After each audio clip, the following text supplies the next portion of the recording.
This is Joan and Callie from Q and Abe, a podcast by President Lincoln's Cottage. As we work on answering the questions for the show, we sometimes have fascinating encounters that are outside the main episode, but we still want to get them in your hands. This bonus episode accompanies episode 3.3. Willie was his favorite, right? So if you have not yet listened to that episode, that might be a good place to start. About 2.5 years ago, our executive director, Erin Carlson Mast, was in conversation with George Saunders, the author of Lincoln in the Bardo, on the Kojo Nnamdi show. Lincoln in the Bardo imagines Lincoln at the cemetery the night of Willie's burial and is a vivid evocation of their relationship. The Kojo Show and American University were gracious enough to allow us to share with you some excerpts from the conversation. As we approach President's Day, what can we learn from such an imaginative engagement with history? George Saunders joins us in studio. George Saunders is the author of numerous short stories, essays, and novellas. His most recent book, Lincoln in the Bardo, is his first novel. George, thank you for joining us. Thank you for having me. This is a most unusual novel. The New York Times described it as a, quoting here, weird folk art diorama of a cemetery come to life. What is this book about, and how do you describe it? Well, that's a pretty good sales pitch right there, the diorama. The diorama. Yeah, it basically just, I'd heard many years ago that Lincoln had been so grief-stricken when his son died that he actually entered the crypt on several occasions to interact with the body. And that idea just kind of stuck around for 20 years. And when I went to tell it, it seemed the best way would be to have a kind of chorus of ghosts to narrate it. So it's just your typical guy going into a grave narrated by ghost story. What exactly is the Bardo of the title? The Bardo is a Tibetan word that means transitional space. So we're actually in one now. We're in the transition between birth and death. But the one the title refers to is that zone between the minute you die and whatever happens next. And it also kind of refers to the fact that Lincoln, in this moment of parental grief, was at the low ebb of the Civil War and had to kind of make the transition through to being useful again. It's a fascinating read. This is your first novel, but readers expecting a straightforward narrative might be surprised at what they find, almost a play-like text. Why did you choose this format? It was, Hemingway says something in one of his books. They say, "How did you go broke?" And he says, "Gradually and then all at once." And it kind of evolved. When I write, I do a lot of iteration. I go back to it again and again, and it seemed like the most honest way to do it. It didn't seem so fun to narrate it from Lincoln's point of view, so I just kind of blundered into it after several months. Certainly, as heck, wasn't the easiest way to do it. This particular Bardo is a product of your prodigious imagination, but as we said, Oak Hill Cemetery is a real place. If you've ever driven through Rock Creek Park past Georgetown, you've probably noticed it, a beautiful historic cemetery on the hillside running down to the creek. How did you draw from visits to the grounds? Well, the idea came exactly as you said. We were driving by in the parkway, and my wife's cousin just pointed up there, and then you can see the crypt from there. So then I went back several times, and the first time I couldn't find Willie Lincoln's grave, and then the same cousin actually went off and did a little reconnoitering and found it. And I went back probably 3 or 4 times just to kind of get the feeling of it. And then at one point I thought, okay, I'm going to do this. I'll make a map. I'll write down all the names of the adjoining graves. And I brought all that back with me. And then, at some point with a novel, that's not really what's important. It's not a catalog. It's a dramatic adventure. So I started making up the names and fudging the geography a little bit. But the mood of that place is so beautiful. And that really got into the book. People have been showing up at the Oak Hill Cemetery after reading the book, some of them with the book in hand. Mm-hmm. Did that surprise you? I love it. I have to be honest, before I wrote it, I kind of thought that would be cool. Maybe a Halloween event or something. But no, that's very touching. It really is. I've done that. I've gone to Hemingway's house, or you think about, you drive through Lorain, Ohio, where Toni Morrison was from, and you go on, so I think that means the book meant something to you. So you fantasize that if this book is okay, then people may go to Oak Hill Cemetery with the book in hand, but I'm not going to let myself believe that right now. Exactly. And then it happens. Because then you see what a crazy idea that is. But then it did happen, and it's very nice. Historical fiction had not exactly been your thing up until now. How did you make the shift to telling a story that was rooted in real events and places? Yeah. Sometimes if you, especially as you get towards the middle or end of your artistic life, it's a really good thing to put yourself under constraint and to sort of deny yourself your usual gifts. And in this case, I couldn't do what I love to do most, which is write funny contemporary language. So I had to do some kind of a simulation of 19th century language. So it was a bit like having some leg weights on, and I really liked it. It kind of forced me to learn how to do different things with language. It also allowed a little more sincerity. When you're writing about the death of a child, there's a time when you just have to put the satirical tools down and look right at the thing. And that was, at 59, it was refreshing to be able to do that. Welcome back. We're talking with George Saunders. He's the author of numerous short stories, essays, and novellas. His most recent book, Lincoln in the Bardo, is his first novel.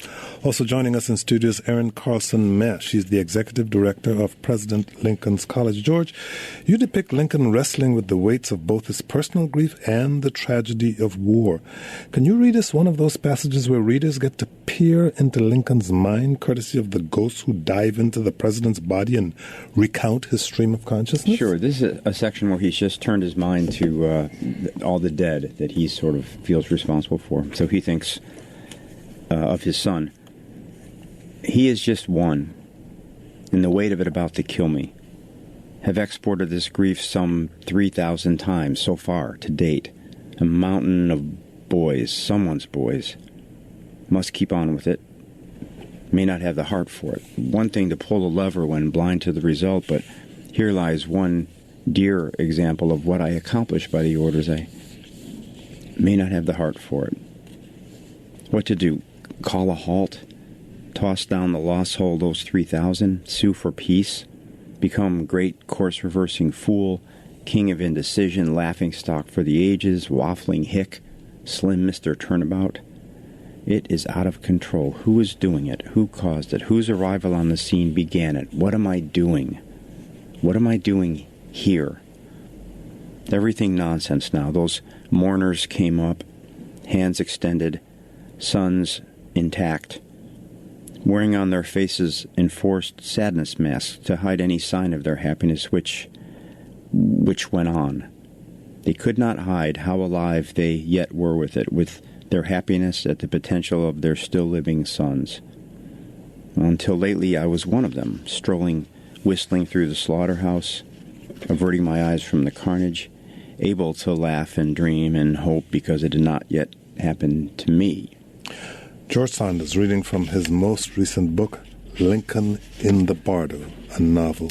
George, clearly he's feeling the weight of the Civil War here. As we come up on President's Day, there are few more revered figures in American history than Abraham Lincoln. How did you manage to get into his head?